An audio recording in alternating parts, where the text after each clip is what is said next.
Paul, look, it's a great place. You'll find out. That's all you need to say to him. That's all you need to say to him. And he would have found out the rest, on his own. I mean, Lopan, he one word is Lopan. Indeed. See? So he gets his point across with just one word, two syllables. Indeed. So, Kevin, it's not that hard. If you need some help, just holler at Lopan and he'll definitely hook you up and let you know how to run that stuff. Indeed. Yeah, indeed. So Lopan is on the job, and also who's also on the job is my man Rough Buff. He's in the building as well, S Squad affiliate family member. And Lopan's boo is in the building as well, Miss Mocha Bella. Shouts out to Mocha Bella. Thank you for joining in to tonight's show. So we were talking about the whole thing of Paul George basically, talking with KD and KD trying to, I guess, put him at ease about playing at OKC. You don't got to put nobody at ease, man. When he get there, he'll find out, man. Let him find out for himself. He a grown man, But that leads me into, since we're talking about the NBA and we were talking about, trades and past shows and all that stuff, I saw an article where they were talking about the top 20. They said top 20 worst NBA trades. So I more think of, it may not be a top 20, but I just started thinking, what are some trades that it was like, wow, did you know it was going to go bad? Or, yeah, we regret that, my bad, a my bad trade. So not necessarily the worst, and some of it may fall into the worst, trades. So if you got a trade that sticks out in your mind or anything like that, you can call into the show and talk about it. 650 the WAM 1 650 THEWAM 1 or you can put it in the chat and I'll put it up in the show and talk about it as well. But there were three that I kind of thought about and stuck out to me. And I'm not saying they're the worst trades, but there were three trades that it was like, wow. When you go back and you look and you like, dang, or maybe even in the mix of it, and it was one, but the one was, a lot of people don't know Dirk Nowitzki got drafted by the Milwaukee Bucks. And he got traded for Robert Tractor Trailer. Now, RIP to Tractor Trailer. He is gone. He is passed. So we're not here to just put some negative light, on anything. We're just strictly talking about basketball. But they traded Tractor Trailer for Dirk Nowitzki. Think about that. Think about how Dirk changed the game. How he changed the game for the big man. How he changed the game for foreign players. You had foreign players that was coming over here that was having success, but not at the rate like they are now. They are getting drafted left and right. They are stashing, foreign players to hoping that they pan out. And part of that, you got to attribute to Dirk Nowitzki. Now, Dirk will go down as a first ballot Hall of Famer. He's a NBA champion. I mean, the brother got 30,000 points. He's built revered. I mean, he's loved in Dallas. He cannot do any wrong. And Milwaukee had that in their hands. They had that sitting in their grasp, their backyard. He had that. They had that. And they traded it away for Robert Tractor Trailer. That's a tough one. That was one that I'm like, ooh, that's my bad. What had happened was, or, you got to think of it this way. It's one of those situations because no one knew Dirk was going to pan out to be like that. But it's just like, wow, we missed the boat on that one. Shouts out to my man Sluggo who's in the building. And that boy Chucky saying, what up, though? So what up, though, Chucky? My second, probably one of the worst trades in the NBA. Not a lot of people talk about this, and I did not know, but doing the research, I found out And I'll say, oh, I got to put this one up there. I got to put this one up there. Scottie Pippen was originally drafted by the Seattle Supersonics before they went to OKC, of course. And he was traded, again, another trade on draft day, for Olden Polynice. And I don't know how many people remember Olden Polynice. Olden Polynice was not a bad player. Olden Polynice was a serviceable player. He played double-digit years in the NBA. I know that because he played for the Pistons. He played for the Jazz. That man played for the Bulls. I mean, he played for everybody at some point. But he was serviceable. He did his job. But he wasn't no Scottie Pippen. You traded away top 50 player Scottie Pippen. You traded away original Dream Team member Scottie Pippen. You traded away Hall of Famer Scottie Pippen for Olden Polynice. That's like, another what happened. But Scottie, in their defense, Scottie came out of a small school. Back then, small schools didn't have as much success, I should say. Because I'm not going to say that they didn't, because you had guys like Bill Cartwright, who came from a small school. He played pretty well. You had, of course, Dennis Rodman. He came from a small school. He panned out pretty well. Scottie Pippen, of course, and a few other guys. Derek Fisher, they panned out pretty well. And there's a bunch of other guys. But, there's a lot more kids that could go to a smaller school at this point and still get the look, and get the shine where you didn't get it before. Even Joe Dumars. How can I forget Joe Dumars, man? McNeese State, So that's what I'm saying.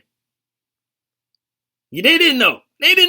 But Olden Polynice for Scottie Pippen. Boy, what was Seattle thinking? And then I just thought about this to run into Chicago and Scottie Pippen in the finals. So it's just like, you could have had him on your team, maybe to go against Jordan.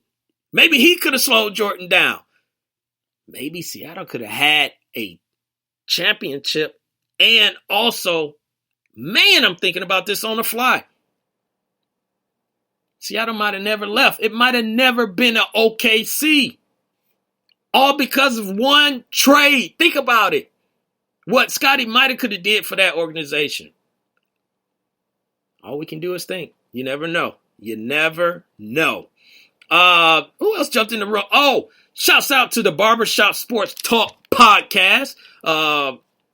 Vernon Maestro is in the building, so appreciate that. DJ Knox is in the building, ladies and gentlemen, as well. Another X-Squad affiliate family member, along with the Barbershop Sports Talk podcast is in here as well. That boy Chucky said Dennis Rodman. So we were just talking about people that was going to small schools that panned out. So absolutely right. Appreciate that.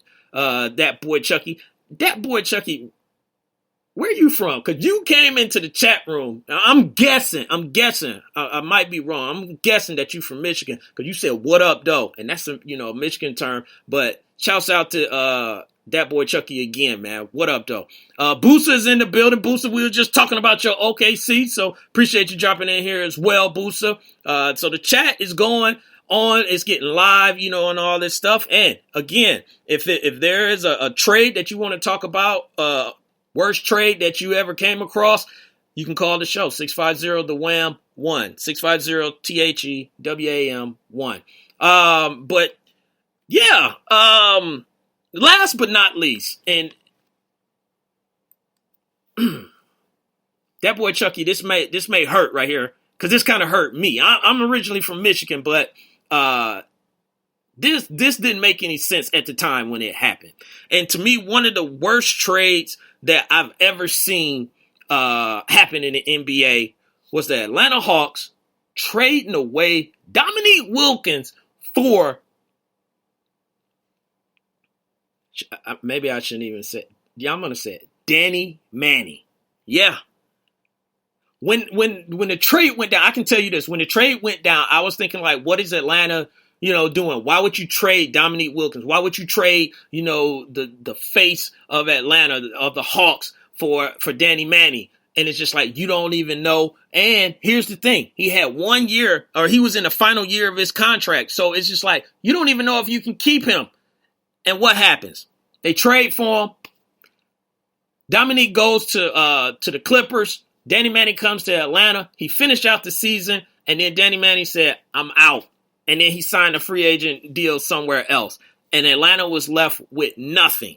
And here's my thing. I know people were worried about, Neek was getting older and all that stuff. But at the same time, you had a quality squad that you were playing with. You had guys like Mookie Blaylock and Kevin Willis, and all that stuff, on your team. And the Dominique left for a brief stint and went overseas, but then he did come back and he played for San Antonio and Boston. And during those 2 years that he played for those two franchises, he averaged 17 and 15 a game. Now that's not Dominique-esque like he was in Atlanta, but it was a lot better than what you were getting after the trade, which was zero because Danny Manning was gone. And I'm sorry, that boy Chucky, he said, don't say it. I had to say it, man, because it was just like when it went down, what is Atlanta doing? What is Atlanta doing? Danny Manning had no ties. It wasn't like there was a player that he played with or a coach or anything. It was just like, you went out on a whim and just said, you know what? Let's get Danny Manning. We can talk him into staying here. Nah, bruh. No. You gotta give me something. It's not even like even now with Paul George and Russell Westbrook. You at least, even though he's on that 1 year deal, you at least got Russell Westbrook there, the reigning MVP. That's kind of hard to pass up. In that type of situation. But you didn't have that. Your MVP, quote unquote, for at least for your team, you just sent them out west for Danny Manning. It was crazy. Rough Buff said worst trade I ever seen in the NBA was Hornets trading away punk ass Kobe. That one was tough too. Nobody knew Kobe was going to be, what Kobe end up being, but yeah, that the Lakers got over on that one. They got over up in that one. So Rough Buff, that's I'll take that one. Booster said ATL Sports are cursed, and GRF Jack Sharks Arena NAL champ. Woo, that's a lot. Said what's up in this piece, folks. So I appreciate you up there, GRF. Appreciate you dropping in, and another person that just dropped in here, my man Chief Rocker Jersey Vern, X-Squad affiliate family member as well. So shouts out to Chief for dropping in as well to the show. But yeah, Kobe trade because they got Vlade Divac and someone else. And at the end of the day, yeah, that wasn't a fair trade, but it is what it is. Chief, don't start in here. Chief already talking about ATL Sports sucks. Don't start with the ATL right now, So we'll get off the trades, because we don't want, someone to end up cutting somebody up in here. Lopan, he gets sensitive, with all that stuff when it be bad trades. So we don't want that to happen. We're going to get off that, and we'll move into a little bit of football. So we're going to transition into football like tonight's show, like we were talking about. We're transitioning into football. So I'm just bringing it up. Again, I'm from Michigan, so I'm going to take a little bit of time to talk about my Detroit Lions, just for a split second. So Calvin Johnson, Megatron, Georgia Tech's own here in the ATL, was in the news, and he's talking about how he admitted that part of the reason why he left the Lions was the future didn't look too bright, playing for the Lions. And he was just like, I think I'm done. I think I, won't play anymore. Detroit's not going anywhere. We're not, any contenders or anything like that. So he just wrapped it up, and my body is, is getting beat up. So from that, and I'm not going to really, really talk about the Lions, but I'm just taking that story. Folks, tell me this. Is it okay? And